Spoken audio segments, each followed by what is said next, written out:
En un mundo a la deriva, cuando la búsqueda e intentos humanos no bastan, solo una es la fuente de esperanza que llenará todo su ser. Es Dios, quien con su palabra viva y eficaz le habla hoy. Con ustedes, el pastor Óscar Velázquez.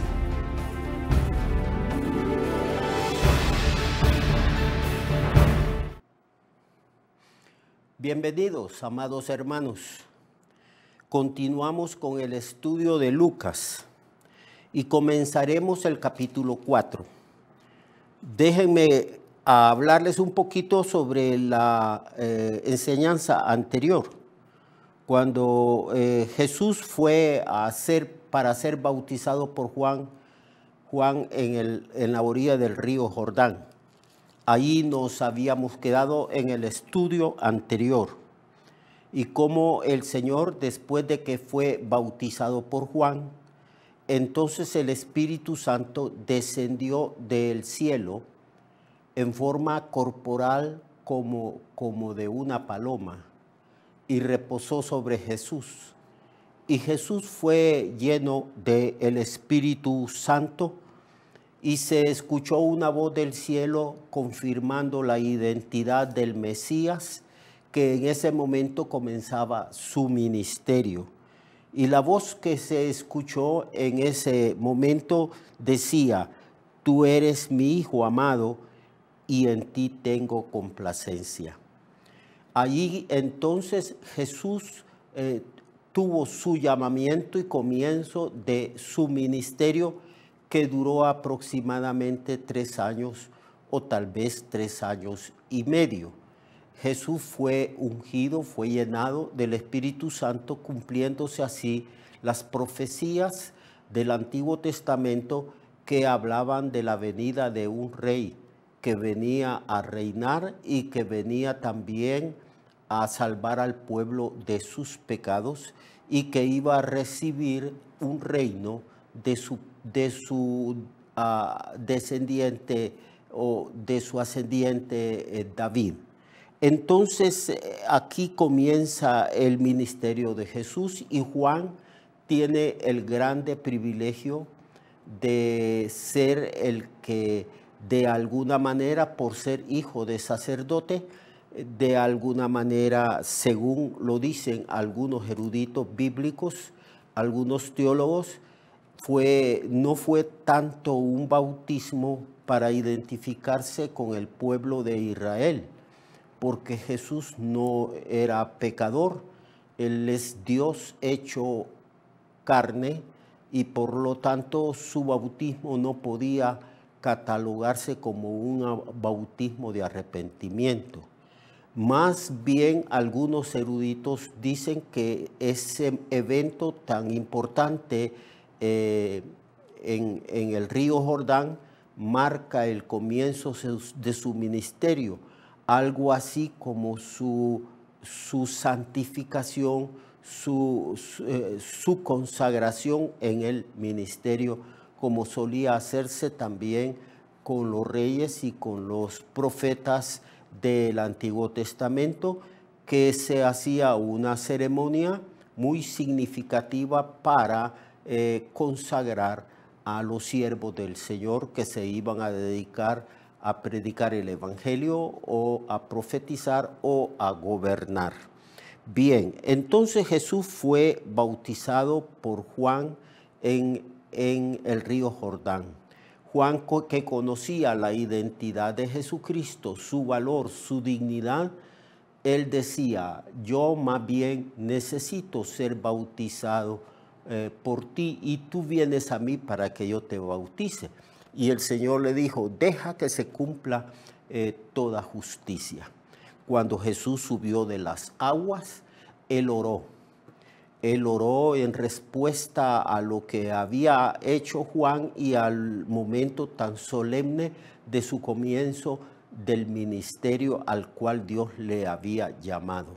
Y ahí es cuando Jesús fue ungido, porque el Espíritu Santo, la tercera persona de la Trinidad, de la divinidad, descendió sobre él para capacitarlo, para llenarlo de poder, de sabiduría y desde ese momento guiarlo para que él pudiera cumplir con el ministerio que se le había asignado desde mucho tiempo, desde antes de la fundación del mundo. Ahí Jesús oró y se escuchó la voz de Dios: este es mi Hijo amado, en el cual yo tengo complacencia. Ahí comienza el ministerio del Señor. En el capítulo 3, verso 23 al versículo 38, encontramos la genealogía de Jesús. Vamos a obviar por esta semana esta genealogía, pero vamos a volver a ella para dar algunas explicaciones más exactas y poder explicar por qué las genealogías en la cultura judía.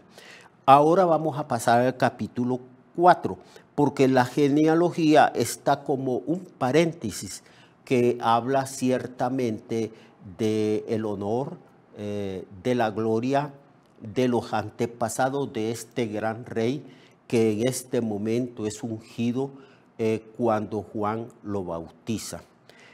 Era costumbre también en la antigüedad que se hacía un recuento de los antepasados de los reyes que eran consagrados y eran dedicados a gobernar una nación, un país, donde se mencionaba la genealogía de ellos.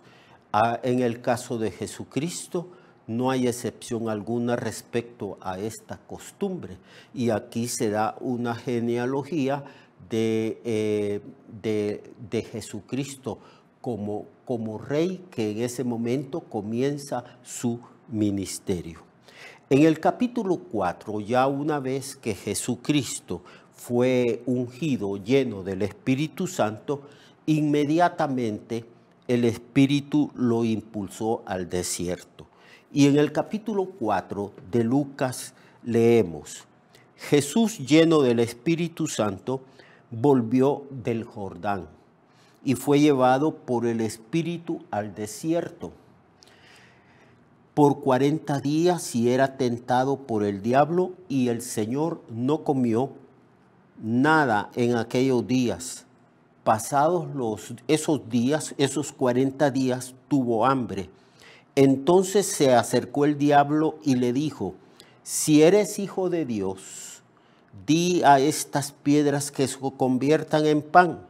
Jesús respondiéndole dijo: escrito está, no solo de pan vivirá el hombre, sino de toda palabra de Dios. Y le llevó el diablo a un alto monte y le mostró en un momento todos los reinos de la tierra. Y le dijo el diablo: a ti te daré toda esta potestad y gloria de ellos, porque a mí me ha sido entregada, y a quien yo quiero puedo dársela. Y si tú postrado me adorares, todos serán tuyos. Respondiendo Jesús le dijo: vete de mí, Satanás, porque escrito está: al Señor tu Dios adorarás y a Él solo servirás. Y le llevó a Jerusalén y le puso sobre el pináculo del templo, y el diablo le dijo: si eres hijo de Dios, échate de aquí hacia abajo, porque escrito está: a sus ángeles mandará acerca de ti que te guarden, y en las manos te sostendrán para que no tropiece con tu pie en piedra. Respondiendo Jesús le dijo: dicho está, no tentarás al Señor tu Dios. Y cuando el diablo hubo acabado todas estas tentaciones, se apartó de él por un tiempo. Aquí pues encontramos cómo el Espíritu Santo comenzó a preparar a nuestro Señor Jesucristo, porque Cristo iba a comenzar un ministerio actuando como un ser humano. En el libro de Filipenses, al hablar de la humillación de Cristo, el apóstol Pablo nos revela que Jesús, siendo Dios, no tuvo por usurpación ser igual a Dios. O sea, decidió, si había tomado forma humana, decidió que su vida, sus acciones, su ministerio, aún sus milagros, dependieran absolutamente del Espíritu Santo que había venido para ungirlo. La mayoría de los estudiosos de las Escrituras dicen que era necesario que Jesús recibiera la capacitación y presencia y guianza del Espíritu Santo, porque Jesús también iba a ser un ejemplo para nosotros, para toda la iglesia y especialmente para nosotros que estamos sirviendo al Señor y que hemos recibido por su gracia algún ministerio. Todo lo tenemos que hacer por el Espíritu Santo. Y Jesús también todo lo hizo guiado por el Espíritu Santo. Por eso el Espíritu Santo descendió sobre él cuando él fue bautizado y oró. Y el cielo se abrió y el Espíritu Santo descendió sobre Jesús. Y el mismo Espíritu lo impulsó al desierto para que Jesús estuviese en comunión con su Padre, orando por 40 días y 40 noches. Así pues que el Señor, siendo llevado por el Espíritu Santo, fue preparado por el Espíritu. Estuvo 40 días, 40 noches en ayuno, como suele decirse o como está escrito. Ahora, ¿qué pasó durante esos 40 días? ¿Qué clase de diálogos tuvo el Señor con su Padre Celestial? ¿Qué le reveló el Padre Celestial a nuestro Señor? Porque debemos de ser claros que Jesús decidió pasar por los procesos humanos para llegar a ser un ejemplo de nosotros y parte de su humillación consistió precisamente en que siendo Dios no actuó como Dios ni dependió de su divinidad ni de los atributos de su divinidad, sino que más bien actuó como un ser humano dependiente de Dios y que por esa razón recibió el Espíritu Santo para ser guiado, para ser instruido, para recibir del Espíritu Santo todo aquello que Dios quería que su Hijo, que iba a venir al mundo y que estaba en el mundo para dar su vida por nosotros, todo lo recibiese a través del Espíritu Santo. Porque la Biblia declara que Jesús hizo milagros por el dedo de Dios, por el Espíritu Santo. Que Jesús también dio mandamientos por el Espíritu Santo y todo lo que Jesús hablaba y enseñaba era por el Espíritu Santo. Esto es bueno que lo recordemos porque nosotros también de igual manera hemos sido ungidos, hemos recibido la unción del Santo y es el Espíritu Santo quien nos guía a nosotros, quien nos prepara. Por esa razón también oramos y ayunamos y buscamos el rostro de Dios para que Él nos capacite en el ministerio, para que nos llene de su poder, para que nos llene de su sabiduría y recibir instrucciones específicas de parte del Señor para ejercer el ministerio al cual nos ha llamado. Así que Jesús allí estuvo 40 días y 40 noches dialogando, teniendo comunión con el Padre, recibiendo toda clase de instrucción. Como divino no tenía necesidad de recibir instrucción porque Él es Dios y Él es omnisciente, pero como humano tuvo que ser guiado, tuvo que ser enseñado, tuvo que ser instruido y capacitado por el Espíritu Santo de Dios. Allí estuvo pues, y cuando estuvo allí, estuvo haciendo un ayuno en el Espíritu. Eso quiere decir capacitado, guiado y lleno del Espíritu Santo. Él durante esos 40 días no sintió hambre porque estaba en el Espíritu. Estaba orando en el Espíritu y ayunando en el poder del Espíritu. Pero dice aquí que no comió nada en aquellos días. Pasados esos días, los 40 días de ayuno, él tuvo hambre. Es decir, el ayuno había cesado. El Señor ya sintió hambre porque ese era el fin de su ayuno. Ya no estaba fortalecido de una manera sobrenatural por el Espíritu y él tuvo hambre. Probablemente es lógico pensar que Jesús también estaba debilitado físicamente, pues su cuerpo había dejado de ser alimentado de una manera natural durante 40 días. Este momento de debilidad física y de hambre lo aprovechó Satanás. Satanás siempre aprovecha la debilidad humana para tentarnos. Él no nos tienta cuando nosotros estamos llenos y estamos guiados por el Espíritu Santo. Él nos tienta en los momentos de descanso, en los momentos de descuido, en los momentos de debilidad. Por esa razón se nos dice que nosotros debemos de estar alertas porque el diablo anda como un león rugiente buscando a quien devorar. Satanás consideró que este era el momento para tentar al Señor. Pasados los 40 días tuvo hambre. Implica esta frase que durante los 40 días Cristo no tuvo hambre. Entonces el diablo le dijo, si eres hijo de Dios, di a estas piedras que se conviertan en pan.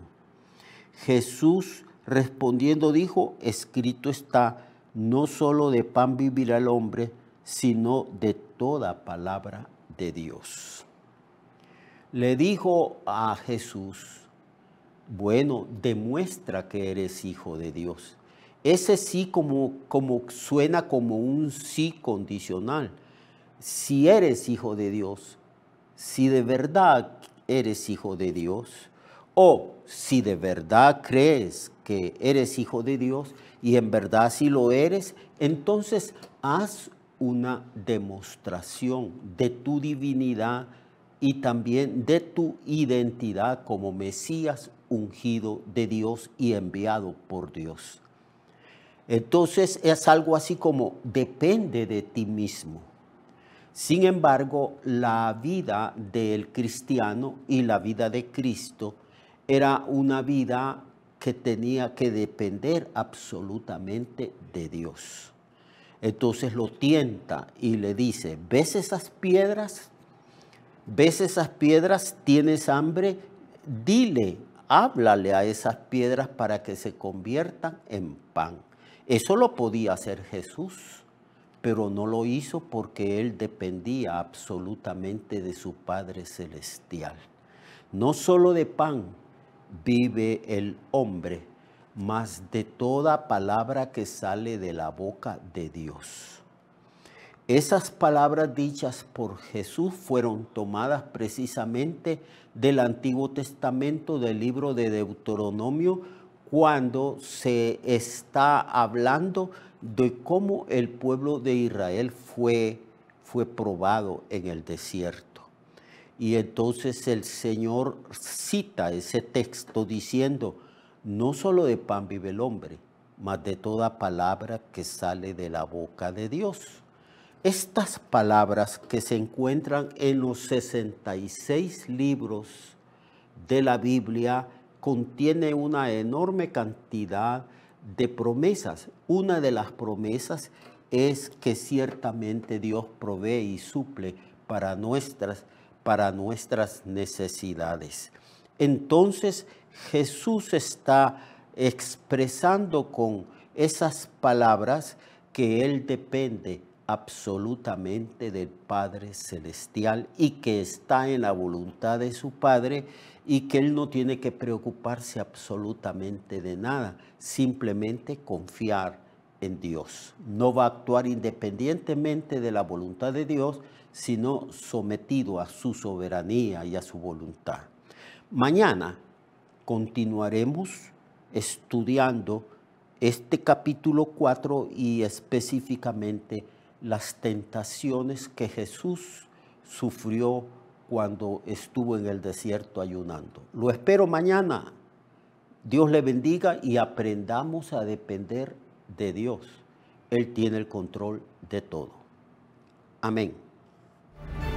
Recuerde que su vida puede cambiar y mejorar, porque la palabra de Dios es viva y eficaz, y más cortante que toda espada de dos filos. Hebreos 4:12. Nuestra oración y deseo es que esta palabra predicada lleve mucho fruto. Le esperamos en el próximo programa, a esta misma hora y en esta misma estación.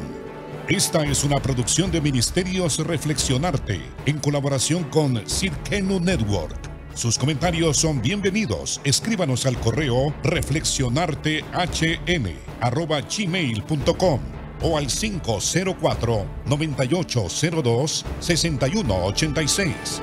504-9802-6186.